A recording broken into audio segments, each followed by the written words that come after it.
Señor, tú tienes palabras de vida. Señor, tú tienes palabras de amor.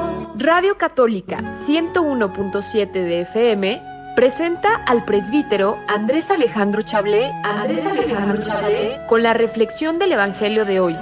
Escuchemos, una estrella que ilumina tu camino.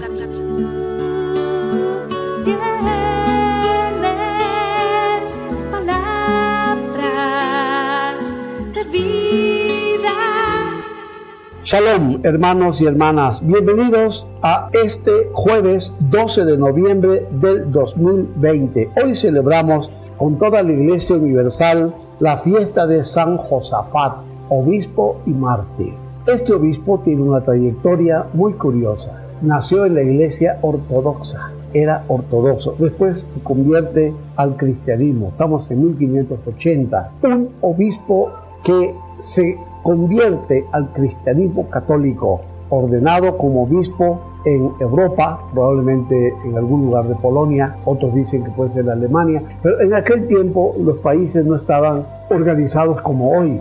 Después de la Segunda Guerra Mundial es cuando ya se definen los territorios europeos prácticamente. Este obispo tiene un trabajo apostólico excepcional, pero se mete en algunos lugares donde hay enemigos a muerte de la iglesia. En una visita pastoral de su diócesis muere asesinado hacia el año 1623. La iglesia lo declara santo porque con su sangre corroboró su celo apostólico, dio ejemplo de fraternidad, de amor a su pueblo y a la iglesia católica. Del Santo Evangelio según San Lucas. Gloria a ti, Señor. En aquel tiempo los fariseos le preguntaron a Jesús: ¿cuándo llegará el reino de Dios? Jesús les respondió: el reino de Dios no llega aparatosamente. No se podrá decir está aquí o está allá, porque el reino de Dios ya está entre ustedes. Les digo entonces a sus discípulos: llegará un tiempo en que ustedes desearán disfrutar siquiera un solo día de la presencia del Hijo del Hombre y no podrán. Entonces les dirán: está aquí o está allá, pero no vayan corriendo a ver, pues así como el fulgor del relámpago brilla de un extremo a otro del cielo, así será la venida del Hijo del Hombre en su día. Pero antes tiene que padecer mucho y ser rechazado por los hombres de esta generación. Palabra del Señor.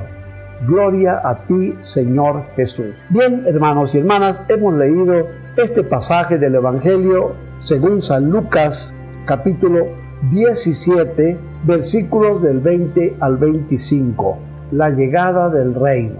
La pregunta está enmarcada dentro de la espera histórica del pueblo de Israel, que ya estaba harto de las conquistas de los países fuertes extranjeros.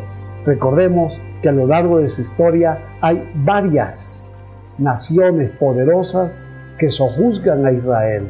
Israel, cansado de generación en generación de que un pueblo lo domina, cae ese imperio y se levanta otro y lo vuelve a dominar. Porque Palestina tiene tierras fértiles que emanan leche y miel, el fértil del Jordán, y es un lugar estratégico para muchas conquistas de otros países. Recordemos, a lo largo de su historia, según la historia de la salvación que nos narra el Antiguo y el Nuevo Testamento, Israel primero es esclavizado por Egipto, después por el país de Asiria, cuando se divide el reino en dos, reino del sur y reino del norte. Asiria invade y se apodera de todo el país del norte, donde están las mejores tierras de Palestina. Después se apoderan del resto de Palestina, del país del sur, Nabucodonosor, rey de Babilonia.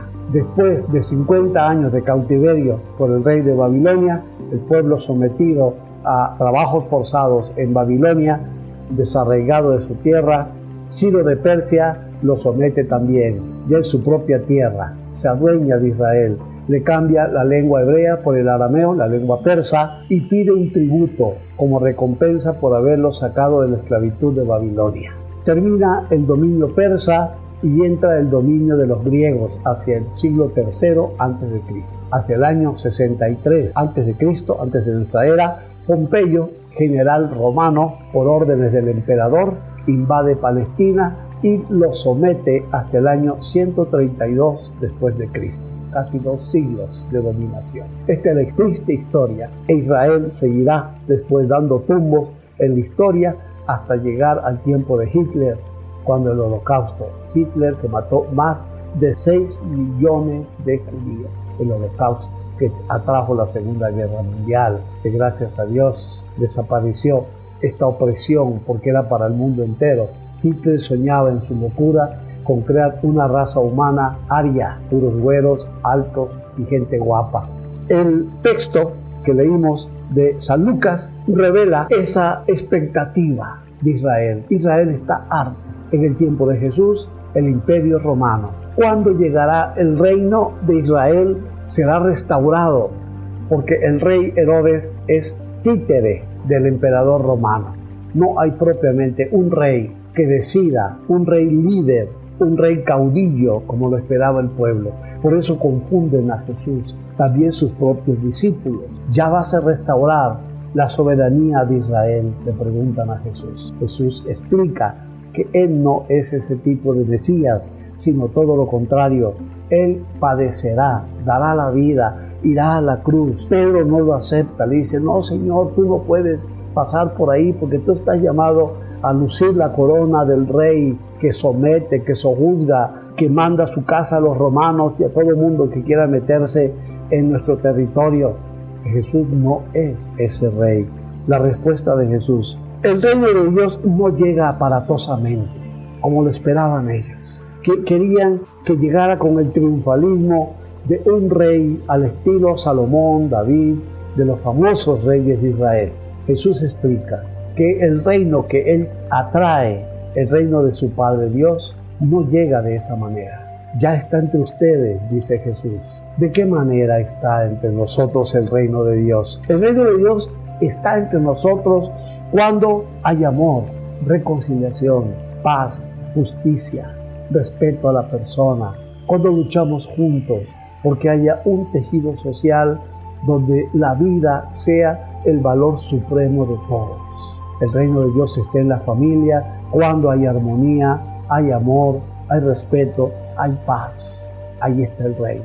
No tiene que llegar de forma triunfalista ni aparatosa. Las expectativas entonces era también de que ya la segunda venida del Mesías está a la vuelta de la esquina. Jesús dice: tranquilo, todavía no.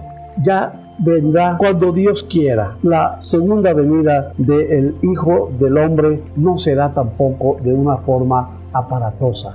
Será dentro de la convivencia humana más abierta al reino. Que el Señor nos sorprenda siempre, abierto el corazón, no a encontrarnos con un Dios poderoso, un Dios aparatoso, sino con un Dios que entra en la sencillez de los corazones, en lo cotidiano de la vida. Ahí está. La fe es eso, para descubrir a Dios, a Cristo vivo entre nosotros, construyendo el reino. Shalom, hermanos y hermanas. Hasta el próximo comentario.